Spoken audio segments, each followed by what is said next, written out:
Thank you very much, Prime Minister, dear Mette, Colonel, dear cadets, ladies and gentlemen. I'm honored to be here with you today.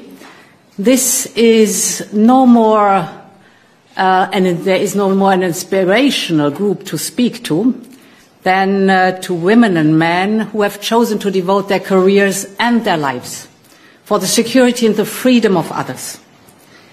Your mental and your physical fortitude, your sense of duty and honor are testament to yourselves, your families, and to your nation as a whole. And this historic academy is one of the reasons I chose Denmark to speak about security and to make the case that if Europe wants to avoid war, Europe must get ready for war. And Denmark is acutely aware of its own security and threats, not least because of its unique strategic geography, but also because of recent events. I'm, of course, talking about the ongoing war in Ukraine and conflicts in other theaters, but also the repeated and continued attacks on critical infrastructure in the Baltic Sea. And, of course, the ongoing competition for influence in the Arctic region, including Greenland. And to all the people of Greenland and of Denmark as a whole, I want to be very clear that Europe will always stand for sovereignty and territorial integrity. And it is against this complex backdrop that I salute the Prime Minister's decision to increase defence spending to 3% of GDP in the next 2 years. This, dear Mette, is true leadership. Dear cadets, if we look back over each generation of cadets who have graduated from this institution, they have faced their own challenges. For those in the post-war years, it was about fighting their way in that dangerous time. And it is exactly on this day in March 1948 that Denmark stationed naval assets on your islands of, I hope I pronounce them well, Anholt, Læsø and Samsø. And it was done because of very real fears of an imminent attack from the east. These events ultimately led to Denmark's historic decision to join NATO the following year. And being part of NATO meant that for generations that followed, their duty was also about protecting peace across the world and help secure our own freedoms. But somewhere along the line, the era of the peace dividend gradually set in. The idea took hold that spending on defence should be ramped up during conflict times, but should just as quickly be driven down in times of relative peace. And with the help of NATO and the Transatlantic Alliance, these times of relative peace seemed to be a permanent state. The truth is, we quickly convinced each other that this truly exceptional period that saw the Iron Curtain and the Berlin Wall come down and entire nations and people set free was a norm. And this led to underinvestment in defence and, frankly, to overcomplacency. Our adversaries used that time not only to remobilize, but also to challenge the rules that govern global security. And that brings us to today. The era of the peace dividend is long gone. The security architecture that we relied on can no longer be taken for granted. the age of spheres of influence and power competition is well and truly back. Just take Russia. We already know its determination to deny other countries their right to choose their own path. And now Russia is on an irreversible path to creating a pure war economy. It has massively expanded its military-industrial production capacity. 40% of the federal budget is spent on defense, 9% of its GDP. And this investment fuels its war of aggression in Ukraine while preparing it for future confrontation with European democracies. And just as these threats increase, we see our oldest partner, the United States, move their focus to the Indo-Pacific. Dear cadets, we may wish these things were not true, or that we did not have to say them so bluntly. But now is the time to speak honestly, so that every European understands what is at stake. Because the discomfort of hearing these words pales into insignificance with the pain of war. Just ask the soldiers and the people of Ukraine. The point is that we must see the world as it is, and we must act immediately to face up to it. Because a new international order will be formed in the second half of this decade and beyond. So as we stand here today, Europe faces a fundamental choice about its future. Do we keep reacting to each challenge in an incremental and cautious way? Or are we ready to grasp this opportunity to build a more secure Europe, one that is prosperous, free and ready, willing and able to defend itself? Dear cadets, the answer is clear. The choice is none. Europe is ready to step up. We are ready to take control of the change that is inevitable.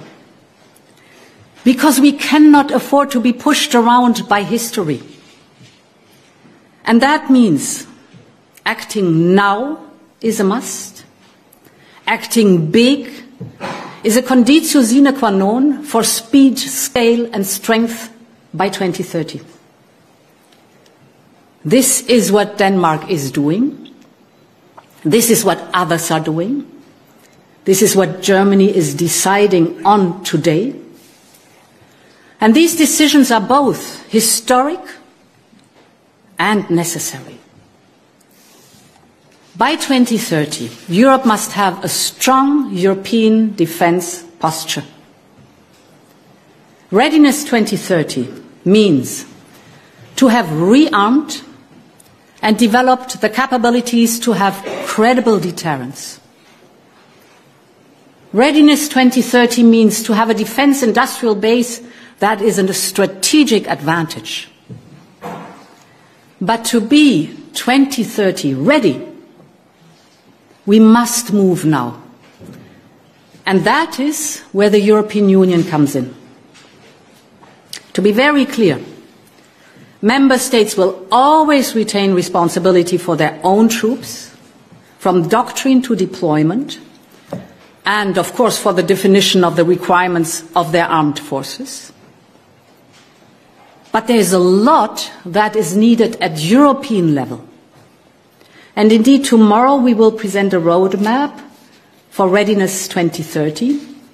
And I would like to briefly touch on 4 key priorities. The first and overarching priority is a surge in defense spending. We all know there was an underinvestment in defense for too long. Member States' defense spending has now increased by more than 31% since 2021. That is better, but that is not enough. It is still far lower than that of the United States, Russia and China. So rebuilding European defense will require massive investment over a sustained period, both public and private. And this is why the Commission put forward a plan to unleash 800 billion euros of investment in European defense. This includes our new instrument, we call it SAFE, that can very quickly unlock 150 billion euros for member states. And this will help us to buy better, to buy faster, and to buy more European. It will facilitate joint procurement. A very good example is the Danish lead nation example model. It delivers very fast, it delivers very reliably, and investment should go into priority capability domains for which action is necessary at European level, of course in alignment with NATO. But we also need to support member states to increase their own defense budgets. And this is why we're proposing to activate what we call the National Escape Clause, because this will give countries much more flexibility to spend more on defense without falling foul of fiscal rules. This holds the potential to mobilize additional defense expenditures of up to 1.5% of GDP, or some 650 billion euros over the next 4 years. And we're working to draw in also private financing, whether from the European Investment Bank or the capital markets. To my second point, what we invest in and how we invest is just as important as how much we spend. We must close our capability gaps. They are evident, we have them, and we must do this the European way. That means large-scale pan-European cooperation to address gaps in priority areas. That starts with fundamentals like infrastructure and military mobility. By 2030, we need a functioning EU-wide network of land corridors, airports and seaports to facilitate the fast transport of troops and military equipment. At the same time, we need to invest in air and missile defense, artillery systems, ammunition and missiles, and we have to learn the lessons from the battlefield and the changing nature of modern warfare. We have seen the importance of drones and counter-drone systems in Ukraine. And Europe needs to develop all types of unmanned systems and the advanced software and sensors behind them. And the same goes for cyber and using military artificial intelligence or quantum computing. Now the scale, the costs and the complexity of projects in these areas go far beyond any single member state's capacity. But together, as Europeans, we can master this challenge. And this is why we must develop large-scale projects and step up collaborative procurement in these areas. That means pooling demand, shorten lead times, and of course ensure interoperability. Ladies and gentlemen, the third priority for European defence is perhaps the most strategic, and that is increasing support for Ukraine. This is what we call the steel porcupine strategy, because we need to make Ukraine strong enough to be absolutely indigestible for any potential invader. So we need to invest in Ukraine's strength, in deterrence through denial. We have done a lot already. We have supported Ukraine with about 50 billion euros in military support alone, and trained more than 73,000 Ukrainian troops. And our support for Ukraine's accession to the European Union remains as strong as ever, but there is a lot more that we can do. And to help make this a reality, we will set up a joint task force with Ukraine to coordinate the European Union's and the Member States' military support to Ukraine. But Ukraine can support us too. In fact, as you said, Maarten, there's a lot that we can learn from the transformation of Ukraine's defense industry. The innovation, the speed, the scale of its industrial base is amazing. It's remarkable. It is a huge asset for Ukraine, but it is also a blueprint for Europe.